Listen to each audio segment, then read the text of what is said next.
આજના વિડીયોમાં એવા ઉપયોગી આઈડિયા શેર કર્યા છે કે તમારા ઘણા બધા કામ સરળ થશે, તમારો કિંમતી સમય અને મહેનત પણ મળશે. તો ચાલો વિડીયોને સ્ટાર્ટ કરીએ.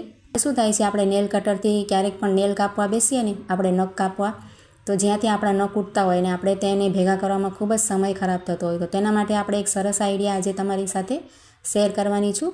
તો આપણે શું કરવાનું, આ રીતે જે સેલો ટેપ આવે છે ને, ટેપ પટ્ટી આપણે બોક્સ પેકિંગ કરતા હોઈએ તે લઈ લેવાની અને તેને આ રીતે એક પીસ તેનો કાતરથી કટ કરી લેવાનું. ત્યાર પછી આપણે પોળો હોય ને એટલે તેને ફરીથી વચ્ચેથી કટ કરશું અને તેના 2 પીસ કરી લઈશું. આ રીતે જુઓ, આ રીતે તેની 2 પટ્ટીઓ આપણે કટ કરી લીધી છે. હવે આપણે નેલ કટર લઈ લેવાનું, જે પણ તમારી પાસે હોય ને તે, અને તેની બંને જે સાઈડ હોય છે ને ત્યાં આપણે બંને ટેપ પટ્ટીના કટકાને આ રીતે ચોંટાડી દઈશું. જુઓ, એક આ બાજુ હોય છે અને એક બીજી બાજુ પણ બીજો આપણે પીસ કટ કર્યો છે તેને પણ સરસ રીતે આ બાજુ ચોંટાડી દીધો છે. જુઓ, આ રીતે. હવે આ રીતે તૈયાર થાય ને પછી આપણે તેનાથી નખ કાપીએ ને તો શું ફાયદો થશે કે આપણે જે પણ નખ કાપેલા હોય ને તે આપણે ક્યાંય પણ નીચે નહીં પડે જમીન ઉપર. જુઓ, બધાએ નખ છે ને આપણા જે ટેપ પટ્ટીના બંને બાજુ પીસ છે ને એમાં જ આપણે બધા ચોંટી જશે. જુઓ, હું તમને નખ કાપી અને ત્યાર પછી કાઢીને પણ બતાવીશ. જુઓ, આ રીતે હવે ટેપ પટ્ટીને આપણે નીકાળી લેવાની છે. જુઓ, તો અહીંયા તમને નજીકથી બતાવું છું એટલે બરાબર આપણને નખ એમાં ચોંટેલા છે એ દેખાઈ જાય. જુઓ, ખૂબ જ સરસ આઈડિયા છે. આ રીતે આપણે છે ને આપણી સમય અને મહેનત બંને ખરાબ ન થાય અને આપણે ઘર પણ ચોખ્ખું રહેશે. આપણે જુઓ, આ રીતે તમે જોઈ શકો છો. અને બીજો પીસ પણ હું તમને બીજી બાજુથી પણ કાઢીને બતાવું છું. જુઓ, એકમાં તમે જોયું અને હા, હવે બીજો આપણે કાઢી લઈશું. જુઓ, એમાં પણ નખ આપણે દેખાઈ જ જાય છે. જુઓ, આ રીતે. આઈડિયા સારો લાગે તો લાઇક કરજો. તો ચાલો હવે નેક્સ્ટ આઈડિયા જોઈ લઈએ. તો જુઓ, આ રીતે કચરાની ડોલ હોય છે ને તેમાં આપણે જ્યારે પણ આ રીતે રોજ કચરો ભરીએ ને ત્યારે આ રીતે કોથળી આપણે પાથરવી પડે, એટલે કે આ રીતે નાખવી પડે, પહેરાવવી પડે. તો આજે હું તમને એક સરસ આઈડિયા બતાવું છું. તમારે છે ને રોજ આ રીતે કોથળી નાખવાની જરૂર નહીં પડે, એકસાથે જ તમે ઘણી બધી કોથળી આમાં પહેરાવી શકશો. તો તેના માટે આપણે શું કરવાનું, જે પણ આપણે કચરાની ડોલ તમારે હોય ને એને આ રીતે ઊંધી કરી લેવાની. જુઓ, આ રીતે ઊંધી કરી અને ત્યાર પછી આપણે છે ને તમારે કચરાની કોથળી જે પણ પહેરાવી હોય ને એ રીતે આ એક પહેરાવી દેવાની. એક થઈ ગઈ. હવે આપણે બીજી પણ આ રીતે જ પહેરાવી દઈશું. જુઓ, તો તમારે અહીંયા જેટલી પણ પહેરાવવાની હોય ને, અઠવાડિયાની કે આ રીતે 10 દિવસની પણ આપણે પહેરાવી શકાય.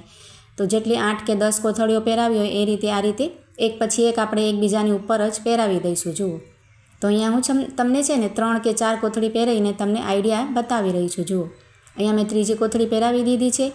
હવે આપણે શું કરવાનું છે, આ રીતે જે ડબલ સાઈડ ટેપ આવે છે ને આપણે લઈ લેવાનું અને આ રીતે તેનો એક પીસ કટ કરી લેવાનો. જુઓ, કાતર વડે એક નાનો પીસ આપણે કટ કરી લીધો છે.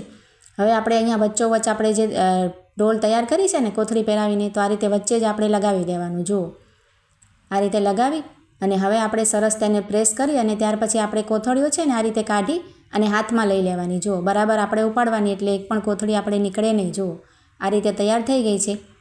આ રીતે કરી અને આપણે ડોલને સીધી કરી લઈશું અને આપણે જે આ ચોંટાડી છે ને ડબલ સાઈડ ટેપનો પીસ, તેનો જે સ્ટીકર હોય છે ને ઉપર, તે આપણે કાઢી લેવાનું. અને ત્યાર પછી આપણે આ રીતે હાથમાં સરખી રીતે પકડી અને આપણે ડોલની વચ્ચોવચ્ચ તેને ચોંટાડી દઈશું. જે પીસ આપણે ટેપ પટ્ટીનો ચોંટાડ્યો છે ને એને આપણે વચ્ચોવચ્ચ ચોંટાડી દઈએ એટલે એમાં સરસ રીતે ચોંટી જશે. પ્લાસ્ટિકની ડોલ છે તો હવે જુઓ, હું તમને તેનું રિઝલ્ટ બતાવું છું. જો આ રીતે આપણે રોજ કચરો નાખીએ, બધાથી ઉપરની કોથળીમાં આ રીતે કચરો નાખી અને ત્યાર પછી કોથળીને આ રીતે કાઢીએ ને કચરો ફેંકવા માટે. જુઓ, તો આ રીતે એક જ કોથળી તમારે નીકળશે. જુઓ, આ એક કોથળી કચરાની ઉપરની નીકળી જશે અને બીજી કોથળી તમારે એમાં બીજા દિવસ માટે કામ આવી જશે, એટલે કે લગાવેલી જ હશે. જુઓ, પાથરેલી જ હોય. આપણે બીજા દિવસ પણ એને આ જ રીતે કચરો નાખી દેવાનો. આપણે રોજ કોથળી આ રીતે નાખવાની ઝંઝટ ના રહેશે. જુઓ, બીજા દિવસે પણ તમે આ ઉપરની કોથળીમાં કચરો નાખી અને આ રીતે ઉપાડશો તો હજી આપણે નેક્સ્ટ આપણે કોથળી છે ને તે પણ એમાં જ છે. જુઓ, આ રીતે. તો આઈડિયા કેવો લાગ્યો છે તે કમેન્ટ દ્વારા જરૂરથી જણાવજો. તો ચાલો હવે નેક્સ્ટ આઈડિયા જોઈ લઈએ. ત્યાર પછી જો આ રીતના આપણે સાબુના કટકા બચે છે ને તો આપણે ફેંકી દઈએ. તો તેનાથી એક સરસ તમને ઉપયોગ બતાવું છું. આપણે જે પણ સાબુના કટકા તમારે હોય ને તે લઈ લેવાના અને આ રીતે ગ્રેટર વડે તેનો ભૂક્કો કરી નાખવાનો. જુઓ, આ રીતે ઝીણું આપણે આમાંથી કરીએ ને તો ભૂક્કો થઈ જાય. હવે આપણે તેમાં પા ગ્લાસ જેટલું પાણી એડ કરી દેવાનું, એટલે કે પા કપ જેટલું, અને આ રીતે તેને રાખી મૂકવાનું 2-3 કલાક. તો સરસ ઓગળી જશે. જુઓ, સાબુ તમારે આખી રાત પણ રાખી શકાય અને આ રીતે ઓગળી જાય ને લિક્વિડ જેવું બની જશે. પછી આપણે આ રીતે કોઈ પણ જે બાળકોની ચોપડીનું પેજ હોય ને તે આપણે લઈ લેવાનું. જુઓ, કોરું પેજ લઈ લેવાનું અને જે પણ આપણે સાબુનું લિક્વિડ તૈયાર કર્યો હતો ને તેને પેજ ઉપર સરસ આપણે ચોંટાડી દેવાનું, એટલે કે લગાવી લેવાનું બધી બાજુએ અને તેને સુકાવી દઈએ. જુઓ, મેં અહીંયા સુકાવી લીધો છે. પંખામાં જ રાખ્યું હતું, તમે તડકામાં પણ રાખી શકો. તો આ રીતે સરસ સુકાઈ જાય ને પછી આપણે તેના કાતર વડે જે કાગળ છે ને સાબુ લાગેલો તેના પીસ કરી લઈશું. આ રીતે અને તેને ડાયરીની જેમ આ રીતે સેટ કરી લેવાનું. એક કાગળ મોટો લઈને આ રીતે સ્ટેપલર પિન લગાવી દે એટલે સરસ ડાયરી જેવું જ બની જશે. જુઓ તમારે તો આ રીતે બાળકો સ્કૂલમાં હોય કે આપણે આ રીતે ક્યાંક મુસાફરીમાં ગયા હોઈએ તો આ કાગળથી આપણે સરસ પેપર સોપની જેમ હાથ ધોઈ શકાય. જુઓ ખૂબ જ સરસ આઈડિયા છે. સારો લાગે તો લાઇક કમેન્ટ જરૂરથી કરજો.